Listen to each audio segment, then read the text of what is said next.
عايز اقول لكم ان في عام 1868 تم استكشاف الكهف الغريب ده من عمال سكك الحديد. باختصار عزيزي المشاهد، احد العمال سكك الحديد كانوا قاعدين كده عشان خاطر يستريحوا، بس الشاكوش بتاعهم من حسن حظه وقع في فحره كده بسيطه، وما كانوش يعرف بقى من بدايه وقوع الشاكوش ده في الجحر ده هيكون بدايه استكشاف كنز عظيم بالنسبه للالمان. ولما فحطوا عشان خاطر ينزلوا الشاكوش لقوا التحفه الفنيه ديت اللي بقى لها الاف السنين عشان يستكشفوها بعدين. طبعا النهارده الحد ومفيش اي انشطه اصلا تتعمل في المدينه هنا، لحد ما دخلت وبحثت عن حاجه جديده كده، استكشافات غريبه بالنسبه للالمان هنا، لحد ما لقيت كهف موجود في زاولاند وقلت خلاص يبقى ده اللي هنروح نصور فيه النهارده. بس انا موجود دلوقتي في محطه القطر، نزلت اول حاجه جبت فطار، طبعا ساندوتش موتزاريلا، وبعدين هنستنى القطر اللي هياخدنا على منطقه الزاولاند. القطر متاخر 4 دقايق، تعالوا مره في وقتك يا طاهر. عايز اقول لكم ان السندوتش ده مكلفني 4 يورو 79 سنت، غالي جدا، يعني ممكن الواحد ياخده اصلا ويعمله في البيت، جبنه موتزاريلا وطماطم وفي نفس الوقت خس وسندوتش بني، كل ده ممكن يكلفك في حدود اليورو ونص ولا 2 يورو. بسم الله.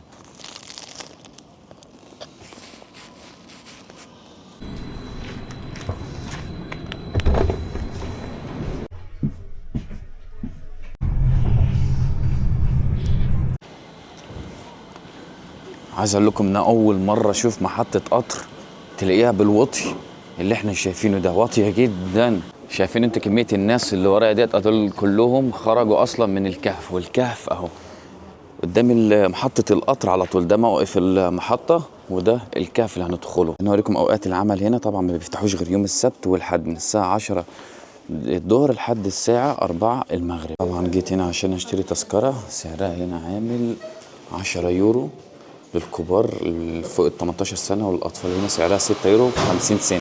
طبعا هنا داخل البيت اللي احنا موجودين فيه حاليا، لسه هننزل دلوقتي تحت.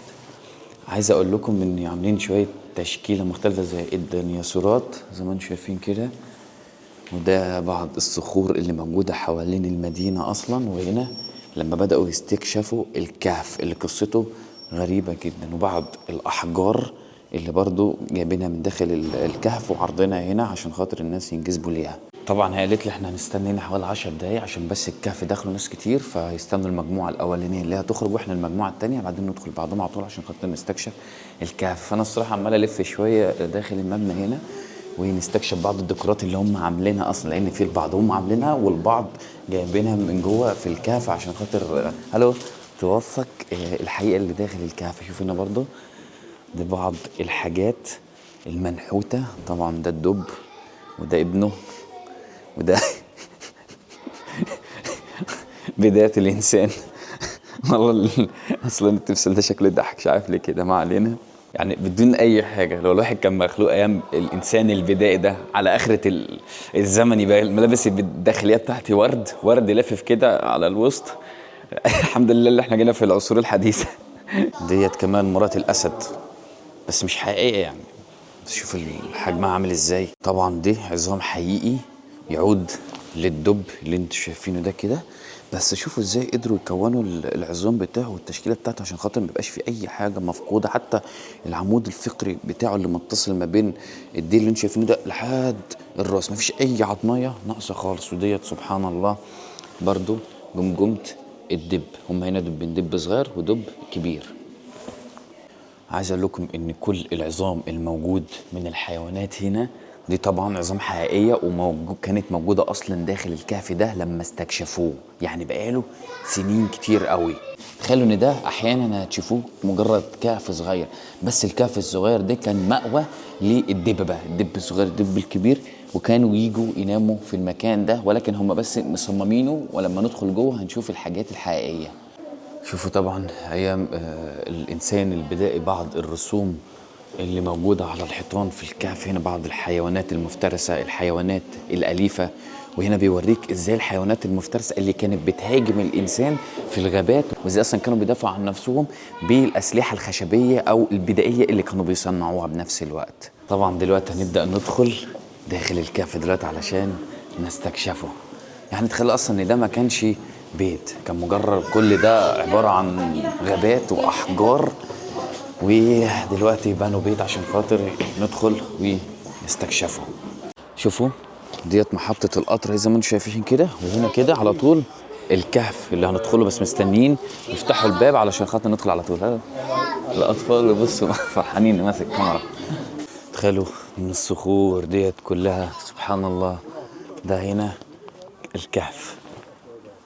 يعني تخيل بالصدفة كده استكشفوا الكهف ده بسبب توسيع مشروع السكك الحديدية. شوفوا ده طبعا احنا بقينا داخل الكهف دلوقتي. عايز اقول لكم ان درجة الحرارة داخل الكهف ديت ثابتة على 10 درجات بس، لا بترتفع ازيد من كده ولا بتقل عن كده، فده اللي بيميزه الصراحة. طبعا مكتوب هنا السنة اللي لقوا فيه الكهف سنة 1868. شوفوا شكل الكهف من الداخل عامل ازاي، والترسبات اللي جاية من الكاليست سبحان الله. طبعا عايز اقول لكم ان الكهف موجود فيه تشكيلة صخور رائعة جدا، وديت من الترسبات الكلاسيت اللي بتتشكل ببطء جدا على مدار الاف السنين علشان نلاقيها بالمناظر الجبارة ديت. شوفوا حتى سبحان الله الصواعد والهوابط عاملة ازاي، تحس ان هي في نفس الوقت كتلة من الشمع.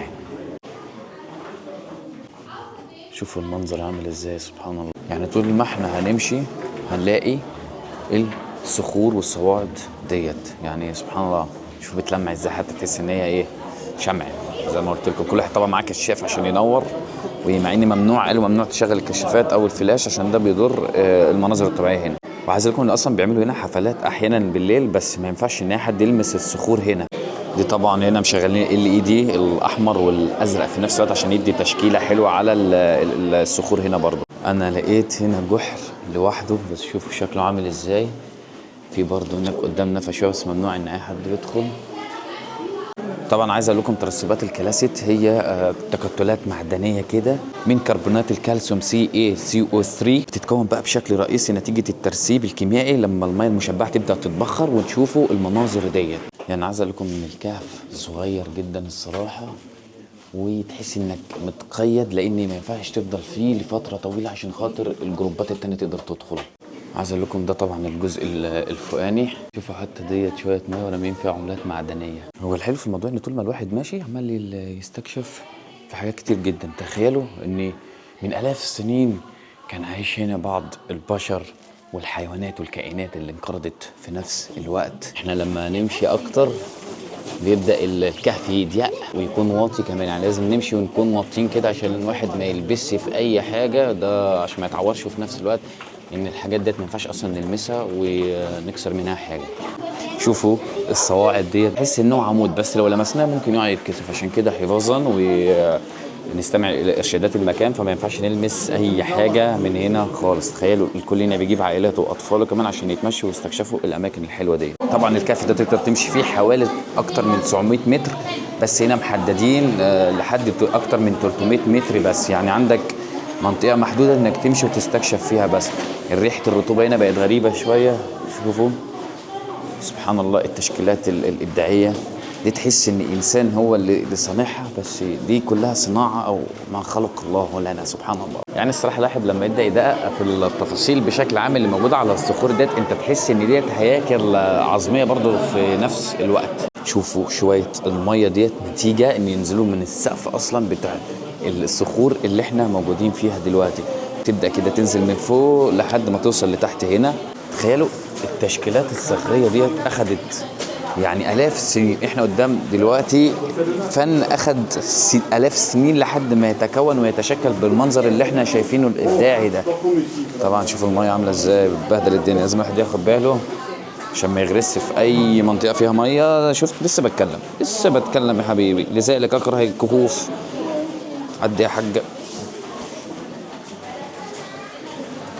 المناظر ديت الواحد اصلا ما كانش بيشوفها غير في الافلام. الكهف ده يشبه يعني كهف جرامش المدينه اللي كنت موجود فيها، بس الصراحه هنا اجمد بكتير، لان بتاع جرامش كهف جرامش كان مفتوح كده على البحر، تلاقي النهر ماشي في النص وكنت تشوف السماء وحاجات مفتوحه وحاجات زي كده، ما كنتش بتستمتع باجواء الكهف اللي احنا موجودين فيه دلوقتي. طبعا الحاجتين اللي هم حاطينهم دول بتقول ان عشان الصخر كان ممكن يقع على اي حد، فاحنا اضطرينا ان نثبته علشان ما يقعش على دماغ اي حد. ده طبعا نفق داخل الكهف، شوفوا النفق عامل ازاي، يعني زي ما هو موجود دلوقتي استكشفوه كده، لا هم عاملينه ولا اي حاجه.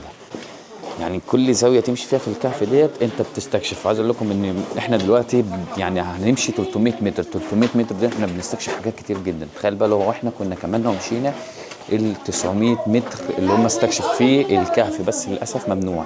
فوق نقط المية اللي بدأت تنزل من الهوابت ديت، تخيل كمان كام سنة هتبدأ تعمل صواعد ويلتقوا ببعض مرة تانية، بس محتاجة آلاف السنين. رجعوا لي فلوسي. كده وصلنا لنهايه النفق خلاص. والحلو في الموضوع ان معانا زي مرشده سياحيه بتفضل توصف لنا المكان اللي احنا موجودين فيه حاليا، كل كام زاويه نمشي فيها. ولكن اللي انا حكيته لكم اصلا هي حكيته بمعنى الكلمه. تحس انك بالك 1000 سنه محبوس داخل كهف، ودلوقتي خرجت وشفت الضوء، عيني مش دريان بيها نهائيا. فده نهايه الخروج من الكهف، وديت بدايه دخول الكهف. تخيلوا يعني احنا دخلنا لفينا شويه حلوين تحت الارض وبعدين طلعنا. بس عايز اقول لكم هو 900 متر زي ما هي قالت كده، بس احنا لفينا حوالي 300 متر بس، علشان خاطر البواقي ما نقدرش نلف اكتر من كده، لان هنقابل حاجات ضيقه ومش هنقدر نخش فيها وكده، هنضر كمان في نفس الوقت الكهف. فعشان كده بس مسموح لنا نمشي 300 متر بس يا شبابز. من قدام طبعا السكه الحديديه اللي بسببها عثروا على الكهف اللي موجود داخل المبنى ده. يكون كده وصلنا لنهايه الفيديو. الصراحه النهارده لحد مفيش اي حاجه تتعمل خالص، وكل حاجه قافله، مفيش انشطه غير بس ده اللي بيفتح سبت وحد الكهف يعني. وكده نشوفكم فيديوهات جديده. حبيت اعمل لكم محتوى بسيط كده عن اغرب كهف واستكشفوه هنا بالصدفه في المانيا بمنطقه الزوالاند ايزرلون. وبكده نشوف فيديوهات جديده. مع السلامه.